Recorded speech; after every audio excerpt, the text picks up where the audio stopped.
मौनी अमावस्या के मुहूर्त की संपूर्ण जानकारी। पौराणिक कथाओं में मौनी अमावस्या को एक महाव्रत कहा गया है। हिंदू पंचांग के अनुसार यह माघ माह के मध्य में आती है तथा इसे माघी अमावस्या भी कहा जाता है। भक्त इस अवसर पर पूरे दिन एक भी शब्द का उच्चारण न करते हुए मौन व्रत धारण करते हैं और एक दिवसीय उपवास का पालन करते हैं। यह दिन आध्यात्मिक साधना को समर्पित है। इस दिन भक्त एकांत स्थान चुनते हैं, पवित्र नदी में स्नान करते हैं और ध्यान में बैठते हैं। आइए जानते हैं मौनी अमावस्या के शुभ मुहूर्त। मौनी अमावस्या बुधवार 29 जनवरी 2025 को पड़ रही है। अमावस्या तिथि प्रारंभ 28 जनवरी 2025 को 7:35 शाम से शुरू हो जाएगा। अमावस्या तिथि समाप्त 29 जनवरी 2025 6:05 तक शाम तक खत्म हो जाएगा। भक्तों, मौनी अमावस्या पर माघ महीने में पवित्र नदियों जैसे कि गंगा नदी में स्नान करना अत्यंत शुभ माना जाता है।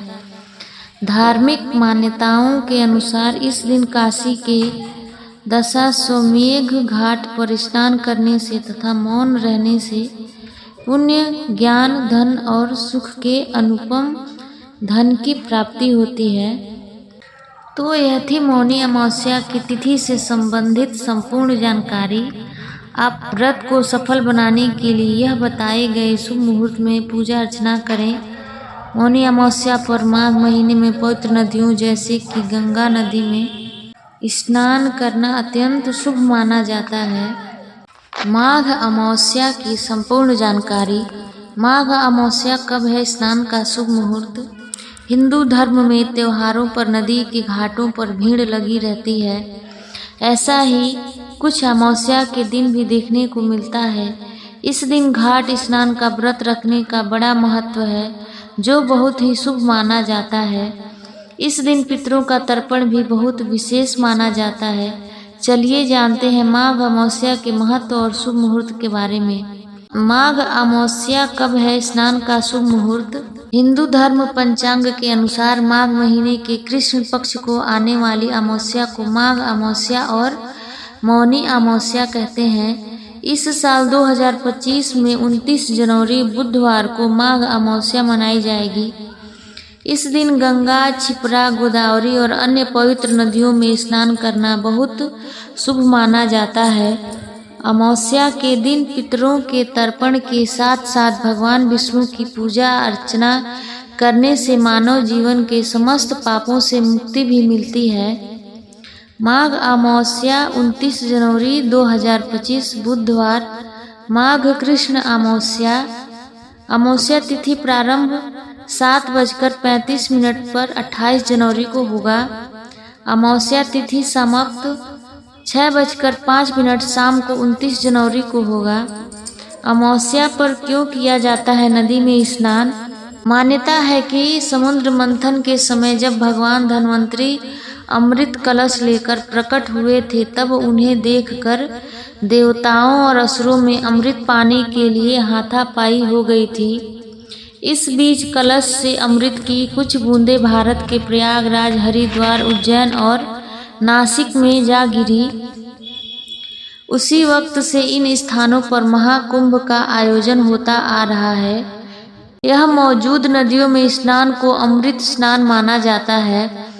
यही नहीं, हर महीने के शुक्ल पक्ष को आने वाली अमावस्या पर इन नदियों में लोगों की भारी भीड़ लगी रहती है। इस दिन पूजा कैसे करें?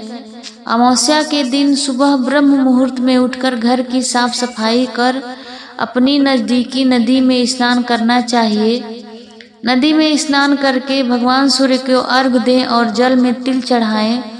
इसके पश्चात भगवान विष्णु की ताजे फल, फूलों, धूप और घी का दीपक जलाकर पूजा करें। अमावस्या के दिन पितरों की पूजा की जाती है। पूजा विधि खत्म होने के बाद गरीबों और ब्राह्मणों को भोजन कराना चाहिए। इसके बाद स्वयं भोजन कर अपना व्रत खोल लें। माघ अमावस्या का महत्व और लाभ। मान्यताओं के अनुसार मुनि शब्द से ही मौनी शब्द आया है। इसलिए इस दिन को मौनी अमावस्या कहते हैं। इस दिन मनुष्य को ऋषि मुनि की तरह सब कुछ त्याग कर मौन धारण करना चाहिए। अगर इस दिन व्रत करने के दौरान मौन धारण नहीं किया तो यह ध्यान रखना कि मुंह से कटु वचन न निकले। माघ अमावस्या के दिन भगवान विष्णु और भगवान शिव की विधि विधान से पूजा की जाती है। इस दिन पवित्र नदियों स्नान करके व्रत रखने से जीवन के समस्त पाप नष्ट हो जाते हैं और जीवन में खुशहाली बढ़ जाती है। पौराणिक कथा के अनुसार एक समय की बात है, कांचीपुरी नगरी में देव स्वामी नाम का एक ब्राह्मण अपनी पत्नी धनवती के साथ रहता था। उसके 7 पुत्र और 1 पुत्री थी और पुत्री का नाम मालती था। ब्राह्मण के 7 पुत्रों का विवाह हो चुका था और अब उसे अपनी पुत्री के विवाह की चिंता थी। ब्राह्मण ने विवाह के लिए अपनी पुत्री की जन्म कुंडली किसी पंडित को दिखाई तो उन्होंने उसकी कुंडली में भेद दोष बताया। पंडित ने बताया कि सप्तपदी होते होते अर्थात 7 फेरों के दौरान ही कन्या का पति मर जाएगा और यह विधवा हो जाएगी। फिर जब ब्राह्मण ने पंडित से वेद दोष निवारण के लिए उपाय पूछा तो उन्होंने कहा कि सोमा का पूजन करने से ही इस दोष का निवारण हो सकता है।